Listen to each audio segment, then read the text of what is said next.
Marissa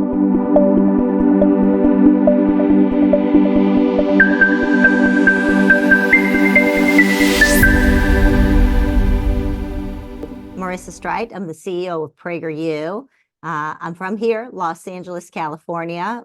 We produce PragerU, all the videos that we make for 4-year-olds all the way to 104-year-olds, really giving an opportunity for everybody to hear a perspective that they're likely not hearing in many schools. And our goal is to really allow people to pursue life, liberty, and happiness, which is really the American dream. Like, hear multiple perspectives, discern and make your own decisions, and just live a happy, meaningful life. Very good. Do you mind if we jump straight into some student questions? Let's do it. And I just want to say, there's some people who may not know me or may have read about me. And so my commitment to any of you, especially students, is even if you don't agree with me, I'm totally okay with it. And so go ahead and ask any question you want. I will not attack you. I will not make you feel uncomfortable. My goal is to just give you a perspective and hear your perspective. And so let's engage in civil discourse, in a great conversation about how maybe some of my experiences can help you enrich your own life. And so that is my commitment to you, is just, I'm a complete open book. You can ask me anything, and it comes without any judgment. Well, we thank you so much for clarifying that. And I don't think there's too many hard-hitting questions with these middle schoolers and high schoolers, but we're going to dig right into it. So one of our kids, they wanted to know about your experience in military intelligence and how did that influence your career path in life? So those of you who read about my background, I'm an American. I was born here in the United States. I'm raising 3 kids here in the United States. The U.S. is my country. When I was 7 years old, I had an opportunity to move with my mother to Israel, and I was raised there as an American. And then I was invited to serve in the Israeli military in the intelligence forces.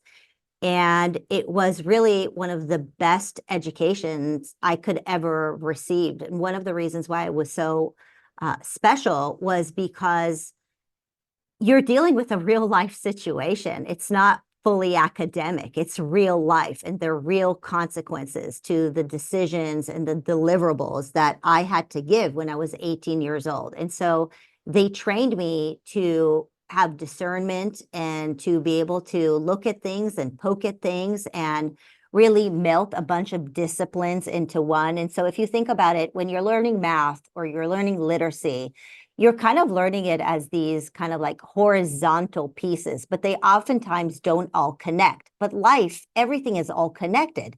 Math and literacy and just action-oriented decision-making. And so when I served in intelligence, I had to take all of that. I had to take a little piece of what we saw on the internet and a little piece of what I learned in math. And I have the reading comprehension if I was reading something, and really have to blend it all into one piece and then have an instinct to make a certain decision. And it was such a gift to be able to do that at age 18. Almost like if you started a business at age 18, you would have to kind of melt a bunch of different projects and disciplines and things that you learned and try into one piece and learn how to maximize that. That's what I had to do for Israeli intelligence. And so having that training to be able to look at life as really interconnected ideas and interconnected experiences allowed me to, I think, become probably a better entrepreneur and have better instinct and discernment. That's brilliant. That's brilliant. So I kind of wanted to ask this because you have a background in education, and we see in this position where we're dealing with kids all over the world, and there's definitely a difference as far as how education is being administered in other countries versus here in America. Did you see it more of like a bureaucratic kind of thing where they're kind of checking boxes with like standards-based education or teaching towards the test? Like, what was your experience as an educator? My experience as an educator, but especially I would say as a CEO, right? We have about 150 employees, right? And so I'm hiring people who are coming out of Ivy Leagues. And one of my biggest concerns is that which I discussed earlier, is the lack of ability to discern or develop an instinct. Because if you only teach for the test, or if you're only teaching a specific discipline, it doesn't really echo what life is about, because life is, again, a melting pot of multiple disciplines, right? If you have a responsibility, you can't just think in terms of literacy. You can't just think in terms of math. You have to think in terms of everything together. And my criticism of America's education system is that we teach like an assembly line, as opposed to teaching the way life works, which is a multidisciplinary melting of multiple issues. I mean, just take the example of teaching by grades, right? Like when my employees, they're not all the same ages, they're multiple different ages, right? But a classroom, you're spending the first, 12 years of your life only with people of your specific age. And then you're thrown into the workforce where you're suddenly dealing with people of different ages. You're suddenly dealing with multiple disciplines. And so, really my criticism of so much of what America is doing, where you're teaching for the test, as opposed to having maybe a project that you're working on, maybe an invention. Like, what if we started teaching with thinking about problems or conundrums of issues, of problem solving? That will really allow you to draw on what you will need later on in life, as opposed to teaching for the test. And I think that for schools or students who have an opportunity to say, okay, well, obviously I do need to learn the notes, right? I need to learn how to read. I need to learn how to do basic math. But can I take that extra step and say, well, now that I know how to read, now that I know math, now that I know science, now that I know computer science, can I take all of those disciplines and figure out a way to have them work together? Can I create a project that is allowing my brain to build the sophistication, to create the fibers between those different disciplines? Because that, as an employer, I will tell you, is the great differentiator. When I'm able to actually hire somebody who can wear multiple hats, they're a more valuable employee, right? I can see that because they're able to be given a project, as opposed to be given a test that I'm specifically spelling out for them what they need to learn. Like, what if I gave you a challenge and I said to you, solve this challenge with all the different ideas that you have in your mind, with your different capabilities, as opposed to me saying, here are the specific tasks that I want you to complete. And if you complete those tasks, you will pass the test, right? That's how we're treating our education system, as opposed to putting challenges in front of people. And so when I can hire somebody who says to me, give me the challenge and not a list of tasks, I say to myself, wow, that person is exceptional. That person can do more, because I don't have to chew and puree the task for them. They can become a problem solver, not just a machine that can be programmed. That's brilliant. And that's interesting that you say that. I mean, this question comes from me, and I'll get back to the student questions. But I follow a lot of your work. And guys, if you haven't checked it out, check out PragerU.com. Follow them on socials. A lot of great content. But would you say that with these new generations coming up, and all these different influences, when they come out of these very politically biased universities, would you say it's more that they come to you as not with solutions, but more with just problems? Is that kind of like a difficulty, would you say, from your perspective? Yeah, I think the difficulty is not necessarily political. I think we have a culture that is right now teaching and celebrating victimhood. Look, my mom was born and raised in Morocco, right? Life was tough for her. And I have many family members that life was tough. I'm a product of divorced parents. Like, there's a lot of suffering in the world, right? And I don't think I'm speaking to little children here, so I can be honest about it. Like, there's hardship. We all have hardship. But what I'd like to say to my kids and my students is, yes, there is hardship, but being a victor is what matters, not being a victim. But if you spend 4 years in college and where you're taught how to find the victim within yourself, it really creates a sense of despair, right? Not a sense of, I can be a winner. I can wake up tomorrow and I can conquer this. Yes, I have my calluses. I had my experiences, negative experiences too. But what if I said nobody emerges from hell empty-handed?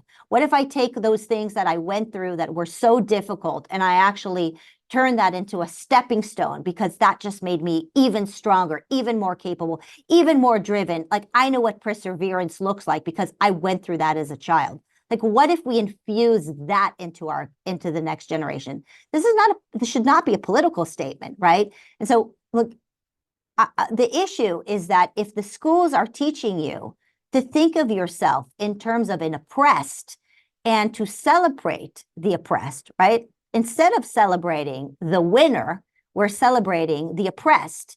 But let's turn that upside down. Let's turn every student into winner. Let's turn every person into one who is seeking the winner within themselves, not the victim within themselves. Then we'll have higher literacy rates. We'll have more entrepreneurs. We'll have better mathematicians. We'll have better human beings, right? People who feel like they're winners are better human beings. They're happier. They're more satisfied. They're more driven. They're less depressed, because when you're driven, you're not as depressed. So to me, it's not a political conversation. It's a cultural conversation. Our culture is celebrating the wrong thing. That's a good point. What is the quote? The hottest fire forges the hardest steel. And so, you hit the nail on the head with that one. I got a question emailed to me from France, and one of the students wanted to know, how do you measure the impact of PragerU's content on young minds and the broader community? So we do have digital measures. We have a data team that measures the number of views that we have and the number of subscribers that we have, the number of supporters that we have. I mean, it's incredible. We have 350,000 donors from around the world, like people who really fund this organization. Prager is not funded by a bunch of billionaires. It's really funded by people who benefit from the content that we make and feel like we've enriched them in their lives. When we have we had 2 billion views last year. We had 27 million unique visitors to the PragerU website. And so those are some of the data analytics of how we measure just our impact. But for me personally, the way I can tell whether we're doing the right thing is when we receive emails from people who say, "You have bettered my lives," right? When people say, "There is something that I watched at PragerU that changed my perspective." We got an email about a year ago, that I still think about all the time. A young guy said that he had no relationship with his parents. And after watching PragerU videos, he accepted that his parents have some flaws. He accepted that he has some flaws, but he found peace and built a relationship with his family, and now his parents are in his life. That to me is better than any math lesson I could ever teach, right? Being able to come together with your family. And I can think of thousands of those examples of how we brought family, peace, happiness, self-acceptance, right? Accepting who you are, motivating people to start businesses, or hearing and seeking another perspective. Those to me are the biggest victories when we receive those emails. No, you've dedicated your life to saving America from a lack of common sense. I mean, I've read and followed all your stuff. One of the kids from Spain, they wanted to know, what are some of the biggest challenges you faced as CEO in your current position? So I would say that my biggest challenges are always my biggest rewards. It's just amazing how it works that way, right? Like God puts these like big obstacles in front of us and we complain about it and we say, "Why is this happening to me?" And then you look back and you say to yourself, "Wow, this happened to me because it made me stronger and happier and more fulfilled and more accomplished," and all of that stuff. And so I have so many of those examples. One example is when YouTube started censoring our videos in 2016. And I was like, why would you censor our videos? We had a video from the 10 Commandments that was titled "Do Not Murder." And so YouTube basically said, "Well, you use the word murder, and therefore we have to censor this video because murder is a bad thing." I mean, guys, again, I know you're not little children. You know what's on YouTube. You know what's on there. And of all the videos that they want to censor is a PragerU video that says, "Thou shalt not murder," by PragerU from the 10 Commandments. It's that mind-boggling. And so when I looked at that, I felt at first a huge sense of despair, a huge sense of frustration, like, how could this happen? And then we looked at it again, and we said, we're going to turn those lemons into lemonades. And we just created this huge campaign bringing awareness of big tech censorship. And so actually our campaign on big tech censorship put us on the map and actually increased our viewership. I think we accumulated another 1 million followers directly onto PragerU, all because of that censorship. And so It's just another lesson in one of those things where it's like the things that seem like these massive obstacles in front of you right now turn out to be the greatest blessings. And so I've actually learned, I have this practice that I have that when I'm incredibly frustrated, the team here, we call it the pit of despair. When I'm in this pit of despair, I just say, you know what? I'm going to sit in here for a minute and I'm going to look around and I'm going to feel like, why I'm in this pit. What can I learn from it? How can that chisel me? How do I come out of this victorious? Right? What can I learn from this? I'm just telling you, honestly, every single time I do that, I look at it a year later and say, you know what? I'm going to send a bouquet of flowers to whoever did that to me. Man, big brother strikes again, but you definitely turned the tables on them. Good job. We'll go with a couple more student questions and we'll let you go. One of the kids here in the States, they wanted to know, how do you stay informed and updated on the latest Oh trends, my God. What a issues? question. It's What ever a evolving. question. You constantly have content coming out. How do you guys do it? You must have a massive What a team. question. I mean, what you know what? I can't see who asked this question, but it's really the question of our era, right? Like, what news can you trust? What information can you trust? And if you're like me and you're following online and you're seeing the amount of, fake propaganda that is out there, especially with the power of AI, where you don't even know who's saying what anymore. And you're going to see more of that over the next few years. I mean, the word discernment could not be more important, right? It is so important that you've developed that sophistication that I was talking about earlier, right? That's the ability to synthesize, to have discernment, to have instinct, because you're going to be lied to and you're not going to know who to believe. You're going to see the stuff on YouTube and it's going to look like somebody you followed in the past, but then it sounds a little weird and who's really impacting them. And so when it comes to news and information, who can you trust, right? Like, and what can you trust? And what are the sources that you can trust? It's also why I feel so strongly about creating this platform, PragerU, because we do some of that vetting. And you're right, we have 150 employees here. And before we bring them on, we do our, I mean, it's a ton of work, but we try to do the best work we can to make sure that the people that we bring on here are credible. And, like every media institution or any educational institution, even PragerU will have its misses, right? Like we can't have 100% of every person we bring on to be trustworthy forever. And so that's going to happen as well. But I don't really know the answer, certainly if this video remains evergreen, of who you can always trust. You can trust yourself. Just do as much work as you can. Read the alternative perspective and try, by reading both sides, try to discern what actually makes sense. Tap into your common sense.